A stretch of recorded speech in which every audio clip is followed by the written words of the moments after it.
আলাইকুম। খবর প্রচারিত হচ্ছে বাংলাদেশ বেতার থেকে। বাংলাদেশ বেতার এখন সময় 7:35। খবর করছি আমি রিয়াজুল ইসলাম বুইয়া, মাঝে মাঝে থাই হইয়া। গাইবান্ধা জোর করে মুরগিকে ডিম পাড়ানোর জন্য মুরগি আর হাঁস আগামীকাল সারা দেশে হরতাল রেখেছে।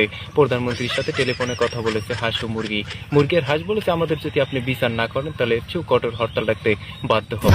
প্রধানমন্ত্রী বলেছে, তোমাদের বিচার করা হবে। এদিকে রাষ্ট্রপতির সাথে টেলিফোনে কথা বলেছে মাছ বলেছে, আমাদের শীতে পানির ভিতরে থাকতে কষ্ট হয়, কম্বল ও তোষকের ব্যবস্থা যদি না করেন এদেশ থেকে অন্য দেশে যেতে বাধ্য হব। রাষ্ট্রপতি এই কথা শুনে বিভিন্ন জায়গায় পুলিশ সেনাবাহিনী র্যাব মোতায়েন করেছে যাতে এই মাছ অন্য দেশে না যেতে পারে। রাষ্ট্রপতি এক খবরে জানায়, যদি এই মাছ অন্য দেশে যায় তাহলে দেশের অনেকটাই অভাব সৃষ্টি হবে।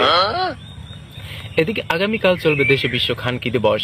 রাজশাহী, রংপুর, দিনাজপুর, পাবনা, বরিশাল, টাঙ্গাইল, ময়মনসিংহ, নেত্রকোনা, জামালপুর, যশোর, নোয়াপাড়া এই খানকি দিবসটি পালন করা হবে। সুন্দর ও সুষ্ঠুভাবে যাতে এই খানকি দিবস পালন করা হয়, সরকার সবাইকে তা আহ্বান করেছেন। সরকার বলেছে, আগামী বছরের চেয়ে উন্নত দেশে খানকি আনা হবে। 1,83,000 টাকা করে এই খানকিদেরকে দেওয়া হবে।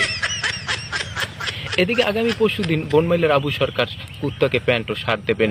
তিনি বললেন, 1 কপি ছবি আর আইডেন্টি কার্ডের ফটোকপি নিয়ে বিভিন্ন পরিশোধে বইয়েই এই কার্ডটি নিতে পারবেন।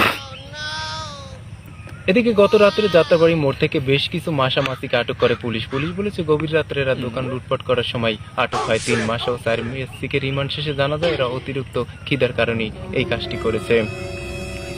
এদিকে নলসিটি গোরস্থান থেকে বেশ কিছু মুদ্রা পালিয়ে যাওয়ার সম্ভাবনা রয়েছে। যে কোনো সময় তারা পালিয়ে যেতে পারে অতিরিক্ত গরমের কারণে। তাদের খাদ্য খাবারে একটু সমস্যা দেখা দিচ্ছে। এদিকে ডোনাল্ড ট্রাম্পের গোয়ার ভিতরে 10,535টি মশা দিয়ে আটকে পড়েছে। সেই এলাকা সেনাবাহিনীতেও এই উদ্ধার কাজ শুরু করছে, কিন্তু এখন পর্যন্ত সেই মশা মাছিকে বাড়ি করতে পারেনি। তার স্ত্রী জানায় যে এখন পর্যন্ত নিয়ন্ত্রণে আনে না। সেখানে ফায়ার সার্ভিসের 3 টিম ইতিমধ্যে কাজ শুরু করছে। আমরা জানতে চেয়েছিলাম ফায়ার সার্ভিসের এক কর্মকর্তার তারে, তিনি বলছে আরো 2 থেকে 3 ঘন্টা সময় লাগতে পারে। এখন শুনবেন আবহাওয়া। বনমাল, কলানিন্দে, আজিমপুর, জামরুমুখী হয়ে সোজা তালতলা রাস্তার মোড় হয়ে বেশ কিছু নলসিটি নদীতে মুরব্বি পড়ার সম্ভাবনা আছে। এলাকার মুরব্বীদের 1 মাসের জন্য খোপের ভিতরে আটকে মুরব্বি পড়ার সম্ভাবনা আছে। এই এলাকার মুরব্বীদের 1 মাসের জন্য খোপের ভিতরে আটকে রাখতে বলা হয়েছে। নির্দেশ আবহাওয়া অফিস না দেওয়া পর্যন্ত তারা এই খোপের ভিতরে থাকবে।